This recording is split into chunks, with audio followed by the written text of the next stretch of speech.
ನವರಾತ್ರಿಯ ದ್ವಿತೀಯ ದಿನ ಬ್ರಹ್ಮಚಾರಿಣಿ ದೇವಿಯ ಕತೆ. ಮಕ್ಕಳೇ, ನೀವು ನವರಾತ್ರಿಯ ಮೊದಲನೇ ದಿನದ ಶೈಲಪುತ್ರಿಯ ದೇವಿಯ ಕತೆ ಕೇಳಿದ್ದೀರಾ ಅಲ್ಲವೇ? ಆಕೆ ಬೆಟ್ಟದ ಮಗಳು, ತಾಳ್ಮೆ, ಶಕ್ತಿ ಮತ್ತು ಶಾಂತಿಯ ಪ್ರತೀಕ ಎಂದು ತಿಳಿದುಕೊಂಡಿದ್ದೀರಾ. ಈಗ ಎರಡನೇ ದಿನದ ಮತ್ತೊಂದು ಸುಂದರವಾದ ರೂಪದಲ್ಲಿ ದೇವಿ ಬರುತ್ತಾಳೆ.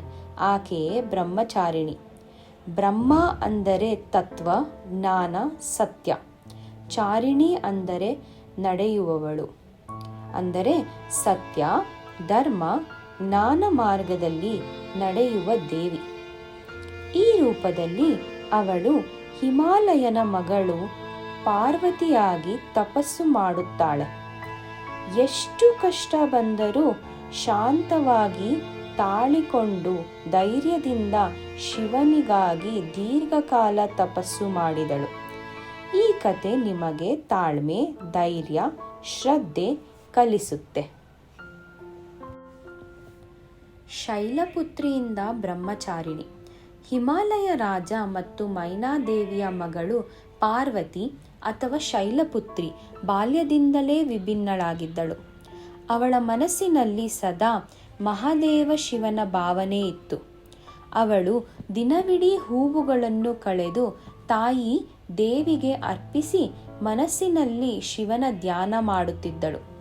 ಮಕ್ಕಳೇ, ನಿಮಗೆ ಗೊತ್ತೇ, ಅವಳಿಗೆ ಆಟವಾಡಲು ಬೊಂಬೆಗಳು, ಬಂಗಾರದ ಆಭರಣಗಳು ಬೇಕಾಗಿರಲಿಲ್ಲ. ಅವಳು ಬಯಸಿದ್ದು ಒಂದು ಮಾತ್ರ, ನಾನು ಶಿವನ ಪತ್ನಿಯಾಗಬೇಕು. ಅವಳ ತಾಯಿಯು ಕೇಳಿದಳು, ಮಗಳೇ, ಎಲ್ಲ ಹುಡುಗಿಯರು ಆಟವಾಡುತ್ತಾರೆ, ನೀನೇಕೆ ಸದಾ ಧ್ಯಾನದಲ್ಲಿದ್ದೀಯೇ? ಪಾರ್ವತಿ ಮೃದುವಾಗಿ ನಕ್ಕಿ ಹೇಳಿದಳು, ಅಮ್ಮ, ನನಗೆ ಆಟ ಬೇಕಿಲ್ಲ. ನನ್ನ ಹೃದಯದಲ್ಲಿ ಒಂದು ಕನಸು ಮಾತ್ರ ಇದೆ. ಮಹಾದೇವನನ್ನು ನನ್ನ ಸಂಗಾತಿಯಾಗಿ ಪಡೆಯಬೇಕು. ತಾಯಿ ಮೈನಾ ಆಶ್ಚರ್ಯದಿಂದ ನೋಡುತ್ತಿದ್ದರು. ಹೃದಯದಲ್ಲಿ ಹರ್ಷವಿತ್ತು. ಈ ಮಗಳು ಸಾಮಾನ್ಯವಲ್ಲ. ಋಷಿಗಳ ಭವಿಷ್ಯವಾಣಿ. ಒಂದು ದಿನ ಮಹರ್ಷಿ ನಾರದರು ಹಿಮಾಲಯ ರಾಜನ ಮನೆಗೆ ಬಂದರು. ಅವರು ಪಾರ್ವತಿಯನ್ನು ನೋಡಿ ಹೇಳಿದರು, ಈ ಮಗಳು ಹಿಂದಿನ ಜನ್ಮದಲ್ಲಿ ಸತಿ ದೇವಿಯಾಗಿದ್ದಳು. ದಕ್ಷಿಣನ ಅವಮಾನದಿಂದ ದೇಹತ್ಯಾಗ ಮಾಡಿದಳು.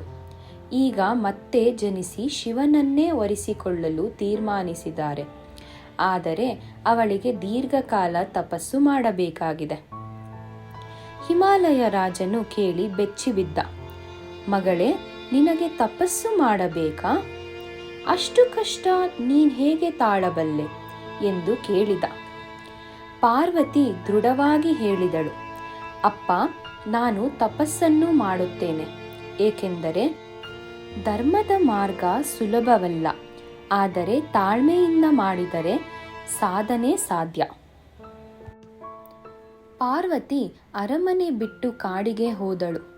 ಅಲ್ಲಿ ಅವಳು ನದಿ ತೀರದಲ್ಲಿ ಕುಳಿತುಕೊಂಡು ಶಿವನ ನಾಮಸ್ಮರಣೆ ಮಾಡುತ್ತಿದ್ದಳು. ಮೊದಲು ಅವಳು ಹಣ್ಣು, ಹೂವಿನಿಂದ ಬದುಕಿದಳು. ಕೆಲವು ತಿಂಗಳ ನಂತರ ಕೇವಲ ಎಲೆಗಳನ್ನು ತಿನ್ನುತ್ತಿದ್ದಳು. ಆಮೇಲೆ ಎಲೆಗಳನ್ನು ತಿನ್ನದೆ ಕೇವಲ ನೀರು ಕುಡಿದು ಬದುಕಿದಳು. ಕೊನೆಗೆ ಕೇವಲ ಗಾಳಿಯಿಂದಲೇ ತನ್ನ ದೇಹವನ್ನು ಉಳಿಸಿಕೊಂಡಳು. ಅವಳ ಈ ತಪಸ್ಸನ್ನು ನೋಡಿ ದೇವತೆಗಳು, ಋಷಿಗಳು ಬೆರಗಾದರು. ಪಾರ್ವತಿ ಕಾಡಿನಲ್ಲಿ ತಪಸ್ಸು ಮಾಡುತ್ತಿದ್ದಾಗ ಕೆಲ ಅಸುರರು ಅವಳನ್ನು ನೋಡಿ ನಗಿದರು. ಈ ಹುಡುಗಿ ಒಬ್ಬಳೇ ಕುಳಿತಿದ್ದಾಳೆ, ಹಸಿವಿನಿಂದ ಬಡವಳಾಗಿದ್ದಾಳೆ, ನಾವು ಹೋಗಿ ಅವಳಿಗೆ ತೊಂದರೆ ಕೊಡೋಣ ಎಂದುಕೊಂಡರು. ಅವರು ಹತ್ತಿರ ಬಂದಾಗ ಪಾರ್ವತಿ ಶಾಂತವಾಗಿ ಕಣ್ಣು ತೆರೆದು ನೋಡಿದಳು. ಅವಳ ದೃಶ್ಯ ಪ್ರಕಾಶಕ್ಕೆ ಅಸುರರು ಬೆಚ್ಚಿ ಓಡಿ ಹೋದರು. ಅವರು ಅರಿತುಕೊಂಡರು, ಅವಳು ಸಾಮಾನ್ಯ ಹುಡುಗಿಯಲ್ಲ, ದೇವಿಯ ಅವತಾರ. ವರ್ಷಗಳು ಹೀಗೆ ಹೋಯಿತು. ಪಾರ್ವತಿ ಅಚಲವಾಗಿ ತಪಸ್ಸು ಮಾಡುತ್ತಿದ್ದಳು. ಅವಳ ದೇಹ ದುರ್ಬಲವಾಯಿತಾದರೂ ಅವಳ ಮನಸ್ಸು ಕಲ್ಲಿನಂತೆ ದೃಢವಾಗಿತ್ತು. ಅವಳ ಕೈಯಲ್ಲಿ ಜಪಮಾಲೆ ಹಿಡಿದು ಶಿವನ ಹೆಸರು ಜಪಿಸುತ್ತಿದ್ದಳು. ಎಡಗೈಯಲ್ಲಿ ಕಮಂಡಲ, ತಪಸ್ಸಿನ ಪ್ರತೀಕ. ಅವಳ ರೂಪವೇ ಬ್ರಹ್ಮಚಾರಿಣಿ, ತಪಸ್ಸಿನ ದೇವಿ. ದೇವತೆಗಳು ಶಿವನನ್ನು ಪ್ರಾರ್ಥಿಸಿದರು. ಪ್ರಭು, ಪಾರ್ವತಿಯ ತಪಸ್ಸು ಅಸಾಧಾರಣ, ಅವಳ ಭಕ್ತಿ ಅಚಲ, ಅವಳಿಗೆ ನೀನು ವರ ನೀಡಬೇಕು. ಶಿವನು ತನ್ನ ಧ್ಯಾನದಿಂದ ಕಣ್ಣು ತೆರೆದನು. ಅವನು ಹೇಳಿದನು, ಪಾರ್ವತಿ, ನಿನ್ನ ತಪಸ್ಸು ನನಗೆ ಸಂತೋಷ ತಂದಿದೆ. ನಿನ್ನ ಅಚಲ ಭಕ್ತಿ ನನಗೆ ನೆನಪಿಸುತ್ತಿದೆ. ನಿಜವಾದ ಪ್ರೀತಿ ತಾಳ್ಮೆಯಿಂದಲೇ ದೊರೆಯುತ್ತದೆ. ನಾನು ನಿನ್ನನ್ನು ನನ್ನ ಸಂಗಾತಿಯಾಗಿ ಸ್ವೀಕರಿಸುತ್ತೇನೆ. ಪಾರ್ವತಿ ಮೃದುವಾಗಿ ನಗಿದಳು. ಅವಳು ತಪಸ್ಸು ಫಲಿಸಿದೆ. ಮಕ್ಕಳೇ, ಬ್ರಹ್ಮಚಾರಿಣಿ ದೇವಿಯ ಕತೆ ನಮಗೆ ಬಹಳ ಪಾಠ ಕಲಿಸುತ್ತದೆ. ತಾಳ್ಮೆ, ಧೈರ್ಯ, ಭಕ್ತಿ ಮತ್ತು ಸರಳತೆ. ತಾಳ್ಮೆ, ಯಾವ ಗುರಿ ಸಾಧಿಸಲು ಸಹನೆ ಬೇಕು. ಕಷ್ಟಗಳು ಬಂದರೂ ಬಿಡದೆ ಮುಂದುವರಿಯಬೇಕು.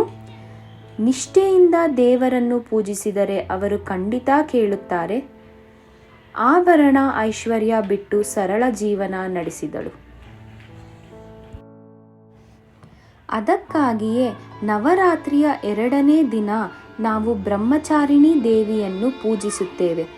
ಅವಳ ಆರಾಧನೆಯಿಂದ ನಮ್ಮೊಳಗಿನ ತಾಳ್ಮೆ, ಶ್ರದ್ಧೆ, ಧೈರ್ಯ ಬೆಳೆಯುತ್ತದೆ.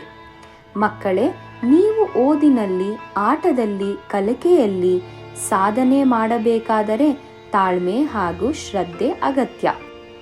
ಮಕ್ಕಳೇ, ಜೀವನದಲ್ಲಿ ಎಷ್ಟು ಕಷ್ಟ ಬಂದರೂ ತಾಳ್ಮೆ ಕಳೆದುಕೊಳ್ಳಬೇಡಿ. ಧರ್ಮ, ಸತ್ಯ, ಜ್ಞಾನ ಮಾರ್ಗದಲ್ಲಿ ನಡೆಯಿರಿ. ನಾನು ಸದಾ ನಿಮ್ಮ ಜೊತೆ ಇದ್ದೇನೆ.